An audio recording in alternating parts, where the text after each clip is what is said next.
Welcome to Culinary Undertaking. I'm TJ. Thanks for watching. In this video, I'm going to show you guys how to make some spooky little Halloween treats. They're just chocolate covered apples. We fixed them up so they're spooky Halloween fun. So let me show you how we're going to make them. Now for step one, let me show you how we're going to get from this to that.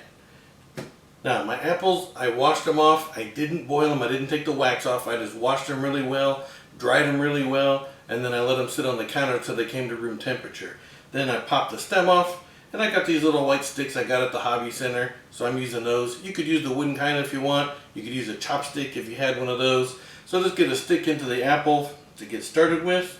And then for the chocolate, I've got this kind, and these are those little chocolate discs that most people make candy out of, but I wanted to use this because I didn't want to just use regular chocolate. I want to have some colors. So for this chocolate, you have two choices. You can either microwave it. I'm going to do the double boiler method, so that's what I'm going to show you guys. So to get started, you'll just need a big bowl. I've already got a pot of water that's already heated up over here and warm. And then once our chocolate melts, to put the color on there, I find it's easier. I've got a big mug here, and my apples fit in it just right. And I find that's a little easier than trying to dip them into the bowl. I'll show you that when we get there. So step one, let's get our chocolate on the heat and get it melting.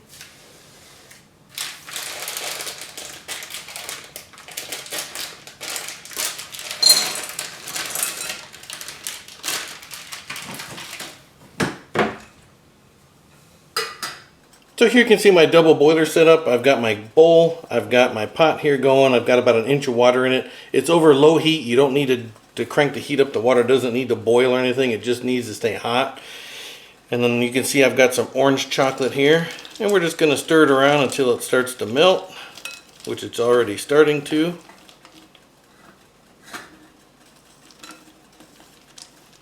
So here you just have to be patient and let it melt. Alright, after, I don't know, 6 or 7 minutes, our chocolate's all melted there. Now, even though it's melted, this chocolate won't work for what we're doing. I found out the hard way several times trying to figure out how to make this work just right. And if you've never worked with chocolate before, you cannot put any kind of liquid in here. So if we try to put some cream or some water or anything in here, this chocolate's going to harden up into one big mass and then you're done. You have to start over. So to thin this out to make it work for what we're doing, I've got a 1/4 cup of oil. This is just regular vegetable oil. I'm going to pour that right in there. Now this won't make our chocolate do anything bad.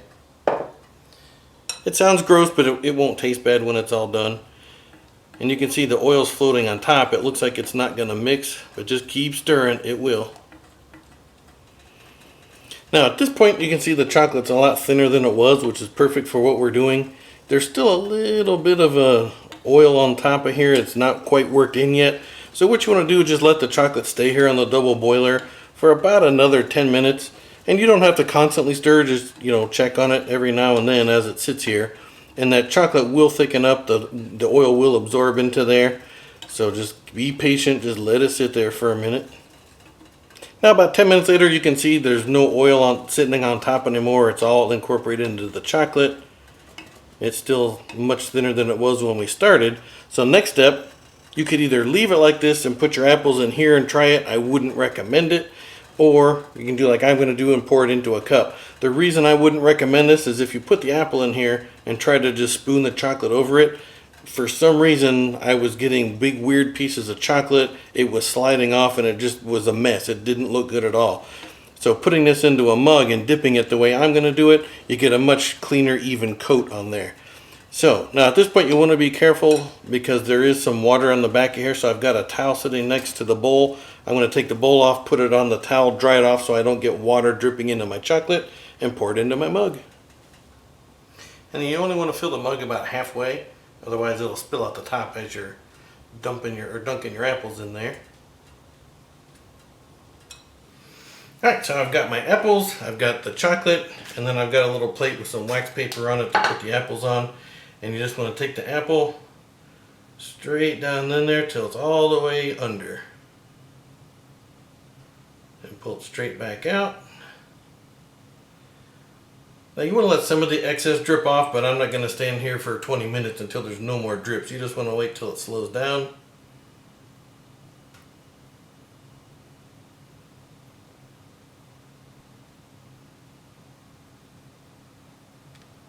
onto the wax paper.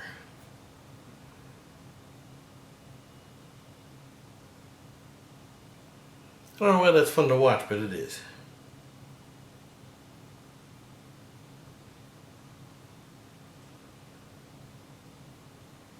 And then as soon as these are on the wax paper on the plate, put them right into the refrigerator. Now while we're waiting on those apples to set up in the refrigerator, and they'll stay in there for about 20 minutes or 30 minutes, somewhere in there, and make sure they get, the coating gets nice and hard on there so it's not soft anymore. And I'll show you on these two apples, this is a single dip, just like we did. And you can see a little of the green apple coming through there. And I thought, well, you know what? I'm going to do a second coat. So I put that in the refrigerator. I let it get all the way set up. I did 2 of them. And then this one, I did a second dunk. And now you can see there's these weird chunks that are on here. And some of them slid down and pulled the chocolate off when it did that. And I think what happened was when I did the second dunk, when I put it in there, the hot chocolate melted the first layer that was on here and just caused it to it just pulled sheets of it and chunks of it off. And so now it's dried all weird. Now in this case it's okay because I'm going to show you what we're going to do with this, and the little lumps won't matter. We're going to cover those up. But on this apple I'm going to do something different, and I don't want it to be that way. So we're just doing single dips on here. And then just to show you, I also did some green on some apples, and that did much better. It seemed to be a lot thicker, but this is just one coat of the green chocolate, and I made this the same way. These were both done the same exact way as the orange chocolate that I showed you. Alright, the first apple I'm going to show for you is going to be a mummy. And for that one, I'm going to use this white one that came out that I did the double coating that didn't work out very well. And then I just want to find out if that's the largest area. I want to make that the face. So to start with, I've got some little sugar eyeballs. I'm going to apply those to the front. And to do that's real simple. Just take a toothpick, get a little chocolate on it. It doesn't take much, like that. Decide where you want the eyeball. Stick it right on there.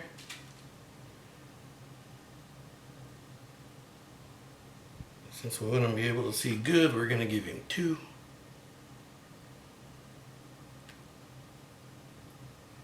Like that.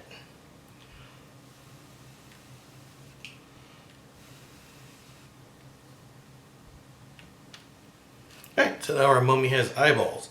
Now for the chocolate, I'm using the same exact white that I used just to dip it in. Now this has been sitting out for a little while, so it's thickened up a little bit. It's not as runny as it was when I dipped the apple in there, and that's perfect. So now what we want to do is just take our apple, take our chocolate, and just start drizzling right across him, just like that. Maybe get a little over one eye would be good. I think I got both right there. But we just want to kind of go like that, make it look like some wrappings. Then, before it starts setting up or running, right into the fridge. See ya, mummy. Alright, for apple number 2, we're going to do a giant eyeball. So I'm going to take our smooth white apple here, and then I've got a little piece of fondant that I rolled out into a little circle, and that's going to be our pupil. And to put it on there, I've got a little paintbrush. I've got some of the green chocolate that I used on some of the other apples that we'll get to here shortly.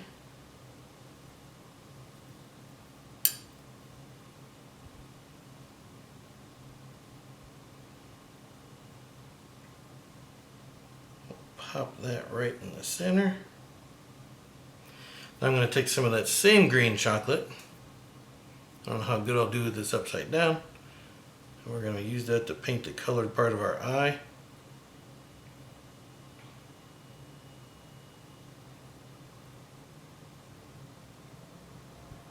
Alright, so there we got some green around our eye. Now I'll show you, we're going to do a little more to our eye here. I'm going to clean off my brush. Now at any time, if any of your chocolate gets too difficult to work with, if it starts to thicken up on you, you can always microwave it for a few seconds at half power. And I did a minute ago. I put it at half power for about 10 seconds and that loosened it up just fine for me. So let me clean the brush and I'll show you how we're going to finish up our eyeball. Alright, so what eyeball would be complete without some bloodshot lines on it? Now to do that, I took some white chocolate, I put some food coloring in it, I had some gel food coloring, and as soon as the food coloring hit it and I started to stir it, it chunked up into a big glob. So as you can see, it got hard. Now what I did, I was able to smooth it back out. I put a little bit of our oil in there and stirred it up. And it did liquefy, but now sitting here for a few minutes it's gotten hard again. So I'm just going to go ahead and microwave this just for a few seconds at half power. And just start drawing some bloodshot lines on here. It's already setting up, so you're going to have to go quick. Alright, so there we go. Nice big bloodshot eyeball. Alright, for our next one, I'm going to do a Frankenstein. So here I've got a green apple, and I think I want to make that side his face. Now, I made him some hair out of fondant. And I didn't make it, I bought a little thing of black fondant. So I'm going to put a little hole up here for the stick to go in.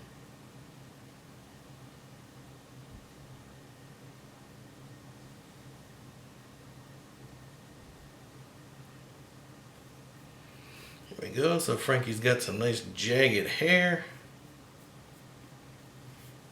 Like that. And just like the mummy, Frankie's got to have some eyeballs.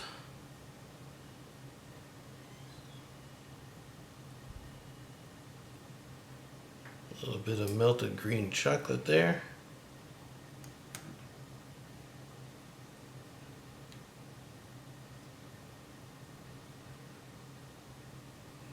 Alright, now he's got two eyes, so he's got good depth perception, so he can run from those pitchforks.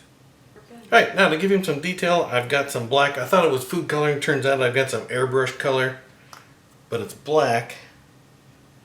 Well, airbrush color's not working real well for his mouth, so that's how he's going to end up there.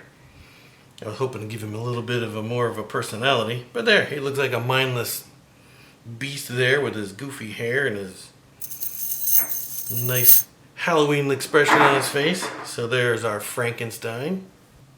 Alright, and so Frankenstein has a playmate. I'm going to do a witch now. And sort of like Frankie's hair, I've got a piece of round fondant here. Poke a little hole in there.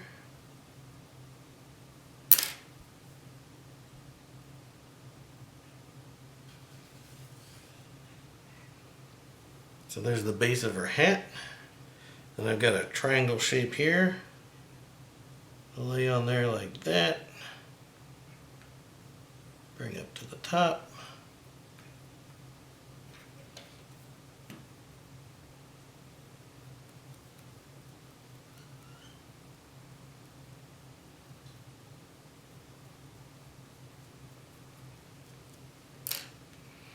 There we go, so our witch has a hat. We'll give her some eyeballs too. Alright, now for our witch, I got another piece of fondant here.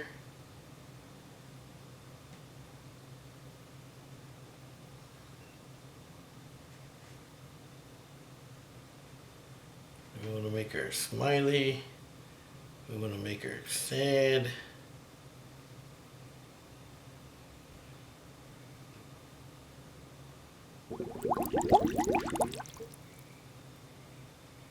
And I gave her a little chocolate nose, just stuck that right on there.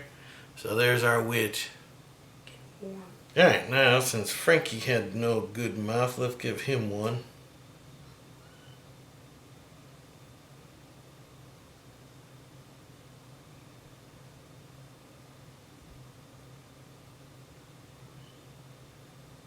There, we'll make him a little happy Frankenstein, kind of like that.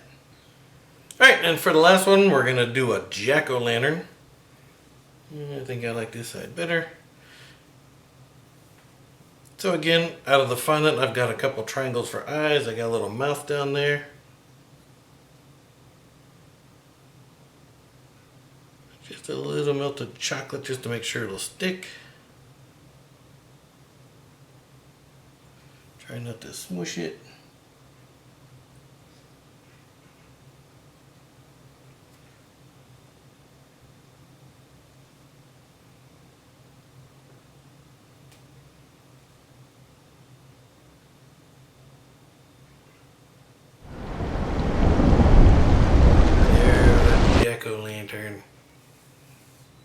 spooky. So there you go. So there's my version of some spooky Halloween chocolate covered apples. Hopefully your artistic ability is better than mine. You can probably do a much better job than I did on these. But this just gives you an idea of some different things you can do with a little bit of colored chocolate, some apples, and you're off and running. You can have your own spooky little Halloween treat.